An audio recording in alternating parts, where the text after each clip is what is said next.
William, it is a very dangerous time to be a Christian. Torture, beheadings, destruction of property, all increasing, and that's according to the Christian watchdog group Open Doors USA, which released its annual World Watch List today. Violence against Christians increased in countries like Somalia, Syria, Iraq, Afghanistan, and Pakistan. Still visibly in shock, members of a congregation in Lahore gather at their church.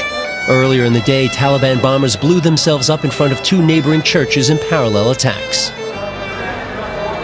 The attacks took place in Johanabad, a predominantly Christian district of Lahore. Christians make up less than 2% of Pakistan's population of over 100 million people. Lahore is generally considered to be one of Pakistan's safest cities. But in recent years, Christians have repeatedly been the targets of extremist violence. Just a few days ago, a Pakistani Christian couple were beaten to death in their homeland, in their home. The reason was they had allegedly defaced a copy of the Quran. Not that this actually matters, but what probably happened was they were clearing out a new home and there was a Quran amongst what they were removing. Their legs were broken so that they could not run away. Then they were clubbed to death, and then their bodies were set on fire. All I can say is those people, and there are many, who claim Muslims never persecute Christians, should be eternally ashamed of themselves.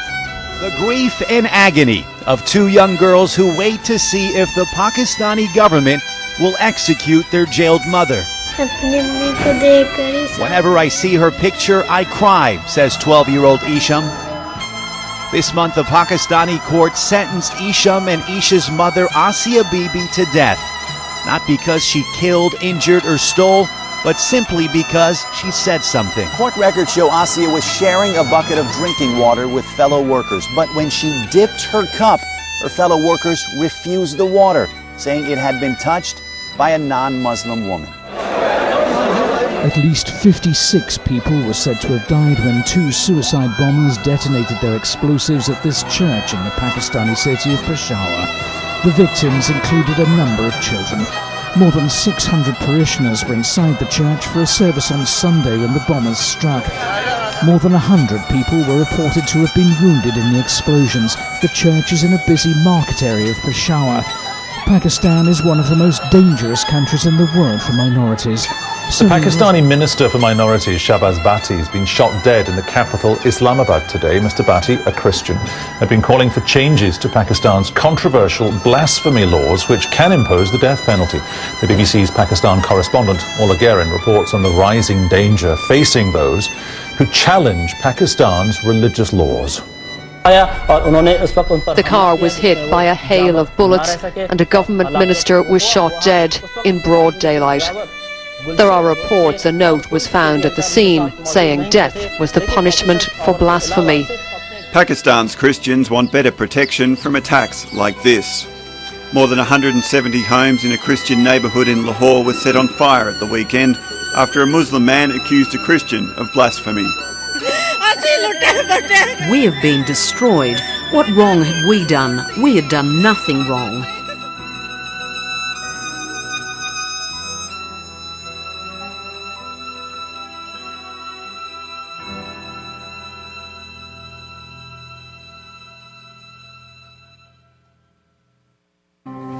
I'm no longer a slave to fear.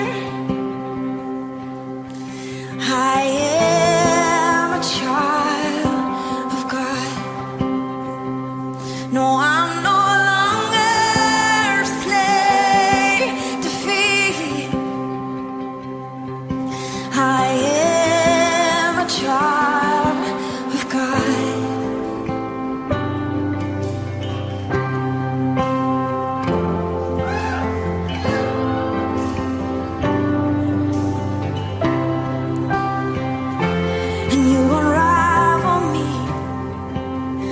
With a melody, you surround me with a song of deliverance from my enemies, till all my fears are gone, and I'm no longer